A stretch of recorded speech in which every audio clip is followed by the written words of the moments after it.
Hello, ladies. Welcome to the Divorced Women's Alliance. I'm so glad that I am here with Patty Delay. Patty, how are you? I'm doing great. Thank you. How are you Good. doing, Alex? Oh, I'm good. I'm always good. I'm There always good. you go. So here's the deal. We were going to go live, but we're having technical difficulties. It seems like it's a recurring theme. So this is recorded and not live, but that's okay because the message is still going to be awesome because it's Patty. So, It Patty. was us. Why don't you share a little bit about your story? Let's start there. Tell us who you are. I'm Patsy DeLay, and I am a founder of an Elevate You 12 Pillar program, which I needed to instill within myself to help me emotionally grow up and let go of triggers that kept me captive. I kept myself my own prisoner without my awareness, without my permission, but yet I was giving myself permission to do all these things. Um, Through therapy and group therapy, I was able to get to where I am today, which I'm grateful. I'm a human, I'm a work in progress, and it's all about elevating myself and going through evolution. I like evolution versus transformation because every day is different. You have different types of situations, and sometimes something will come up and trigger uh, some type of traumatic situation that occurred to me as a young child. And so that's why I choose to use evolution. Um, I'm a 65-year-old woman. Yay. I just had my birthday. And When was your birthday? it was April 5th. All right. Well, happy birthday, Patsy. Well, thank you. Yeah. So I get to live another year around the sun, I pray. And my husband and I, we travel in our motorhome. We gave up traditional living. We've been living in our motorhome for 3 years now. And we are visiting our eldest son, which would be from my husband's first marriage. And I call him my heart son, and I have a heart daughter. I don't use the step. I don't like step. I'm not stepping I never on. understood that. I never understood it either, but here we go. Traditions and beliefs brought down to us, and we've just picked this stuff up because it's easy. Like we pick these phones up to use them for stuff. I've been very busy learning all about Bump Global, and I am a divorced woman from a man that I loved tremendously, but it was toxic for him and toxic for Mm. me, and especially it was toxic for my child. So I really didn't leave the relationship for myself.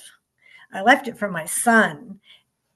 And then because I always put others before me, and to me, a mother puts a child, especially an infant child or, before her, keep them safe. So there was just a lot of dynamics, things that I didn't want my son to learn. And so I made the choice to leave. It was very difficult because my whole world had been wrapped around this man since I was 15 years old. Wow. And I was 29 when my son was born. So I was 31 when we left. And then I met my husband today, and we've been together 32 years. Going to That's amazing. our 32-year date anniversary this month. And then we celebrate our 28 years of being married in July. So sometimes you have to leave a relationship to take care of you and others. And it's not that my husband today and I don't go through relationship struggles. We do. We each have our own baggage, and it's all about. I don't know if you've read Mel Robbins' Let Mm. Them book, but it's all about let them. And I learned all about surrender. You know, how a person acts or reacts or sits in their stuff um, is theirs. how I bring it into my world I absorb it is to affect me. Why? If I've done something wrong, face up, ask for help, figure out how I could respond differently to life. Yeah, that's what it's all about. So that's kind of a little synopsis on what I thought I could bring to Divorced Women's Alliance. I'm not Thank sure what you. questions you have for me, but here I am. Well, first, I want to honor your journey because you and I have known each other for a little bit, and I've heard different bits and pieces and parts of your story. But I love how I love what you said in the very beginning, which is we have a choice, right? Yeah. We choose, and I don't know if it's now or when we were talking before, and that's okay. Yeah. Um, Right. but we do have a choice. It may not seem like we do. But the moment that we realize that it is a choice, then and that not only is it a choice, but we have the power to change that. Yeah. Yeah. Yeah. That's huge. That's huge, right? Yeah. What stopped me for staying in the marriage as long as I did. I'm going to lose all the people that I loved. People aren't going to like me for doing what I've done. All the stories I wanted to build to justify, to rationalize me staying in the situation. It's my dream. My mother stuck it out. This person stuck it out. I should stick it out. And unfortunately, um, but fortunately, I chose to leave the relationship. I chose to go through all the emotional grief of not having my husband in my life, losing the family that I've developed ever since I was 15. Um, but yet, I was able to raise my son without the X word. I don't use X words. I say my son's father, my son's uncle. Where and it was pretty cool because we all worked it out together. Mm. Um, we all had our own baggage, but at the end, we were all friends and we did what was best for what we thought at the moment was best for our son. And whenever there was difficult times, it was a three-parent decision making on how we should support my son in things. And I made sure that my son always stayed in contact with his father's family.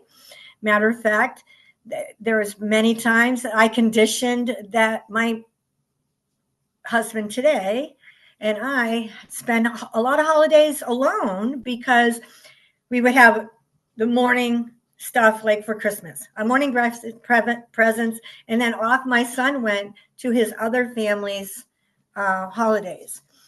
I thought that was good, but if you ask my son, he might tell you differently.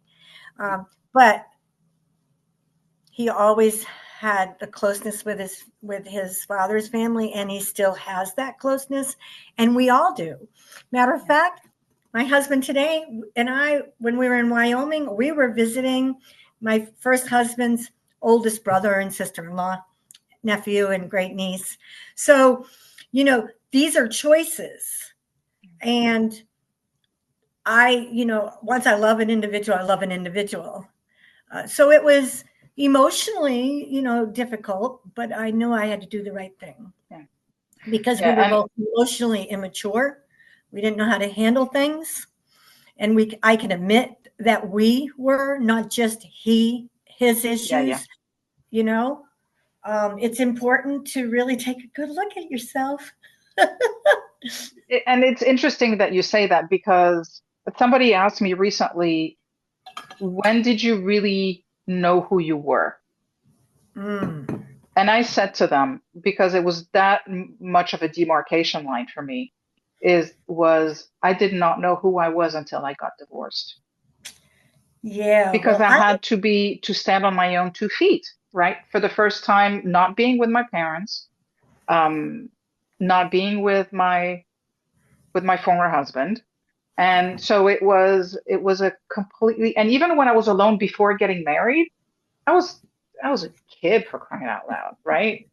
So how how about you? How did that kind of, Well, because I want to sit this way a little bit. Because my dynamics were due to alcohol and drugs and things like that, I thought he was the problem, but I didn't know that I was working up to crossing over that line of alcoholism and drugs. I did drugs just so I could drink more. So it was just like, who would have thought this active woman wanted any type of stimulant, mm, you know?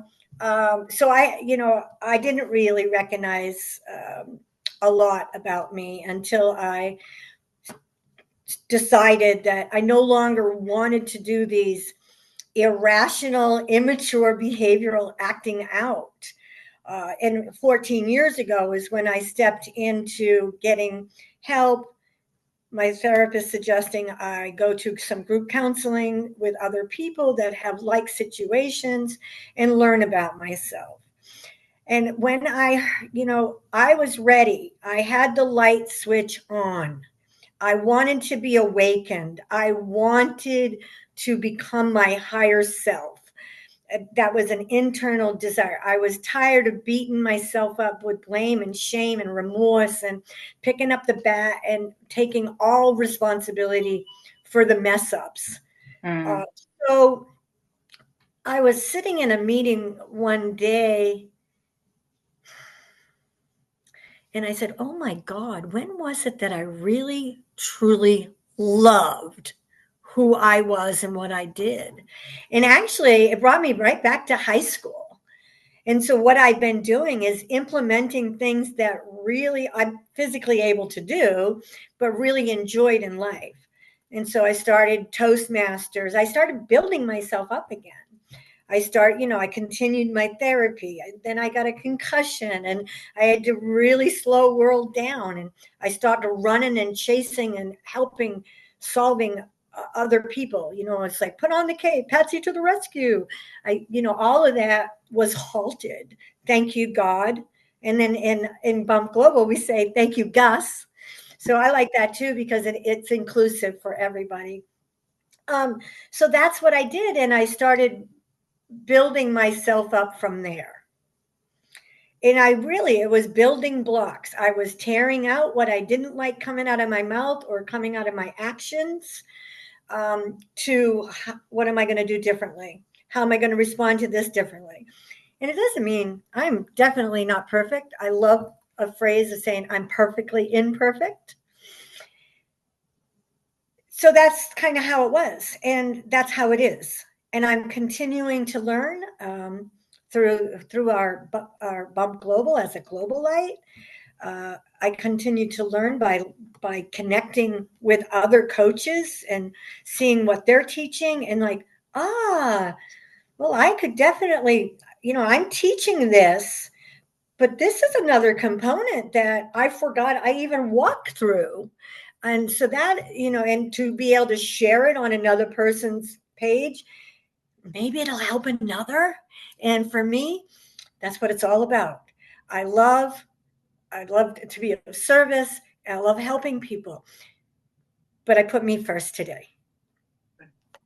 yeah, and I think it's, back to the old analogy of putting your oxygen mask on first, right? We can't help anyone if Mm. we don't help ourselves. We can't pour from an empty cup. I mean, there's so many different Yeah, ways that you bring can, a host bring a host to the water. You can't make them drink yeah, it. Yeah, yeah, yeah. yeah, Oh, exactly. But it's so that self-discovery is something that I don't know if I would have gone through it had I not gone through my divorce. right. And that's why it was almost like a rebirth for me, because it was like, okay, here you are. How do you want to move forward from here? Right. So, Yeah, well, well, you may not know this. I shouldn't say I'm trying to learn not to use that phrase. There was a time when fear was running me and I was so uncomfortable that I thought of leaving my previous husband. I felt like I thought I was needed to divorce him. And then I had an aha awakening. He and I chose to get married in a church this time around. Both of us had gotten married by justice of peace. This is something about attaching my spiritual conditioning together with us that one day I stepped out of a meeting and again a light switch came on and like, oh my gosh, it's the triangle. It's me, my husband, and God. And Bill and God carried me through Mm, all of my stuff. It was my turn for myself and God to help carry Bill through his struggles. And when I started to learn that I didn't need to allow another person's behavior to affect how I was feeling and how I was reacting, but I didn't learn that as a kid. I didn't learn that. And it's okay. I don't beat myself up for changing my life short of 51 years. I had a great life. I had a lot of fun, and I had moments that were completely miserable that I was giving so much energy to. And when I mm. stopped giving energy to those negative moments and started looking at all of the gratitudes in my world, why shouldn't I be joyful? I didn't mention I was burned at 5 years old for these folks, but here I am coming into June 18th. It'll be 60 years I've been given a miracle of life. I 45% of my body in 1965, second and third degree burns. I was supposed to die. I mean, they did not think I was going to live. And yet I lived. And here I am. So, live, learn, go through what I've gone through. And all that I've gone through, I have experienced to help another person. I think that's the best compliment that we can pay to ourselves, and I think to our lives, is to really pay it forward and to be able to help other people. So, Yeah, pay Patsy, it I just forward. want to, yeah, yeah, exactly. Exactly. So I just want to say thank you for sharing your stories and for, sharing a little bit of who you are with us. So again, thank you. Oh, you're very, And yeah, thank you for having me. no, it's my pleasure. It's my pleasure. Ladies, I hope that this has served you in some way or another. If you want to connect with Patsy, I'm going to throw her links into the comments. So feel free to do that. I know she has a group. You can also connect with her in other ways. So I'll make sure that you have access to all of that. And I guess we'll leave it at that for now. Patsy, thanks again. Ladies, thank you for watching and talk to you Peace. soon. Love you guys. Peace.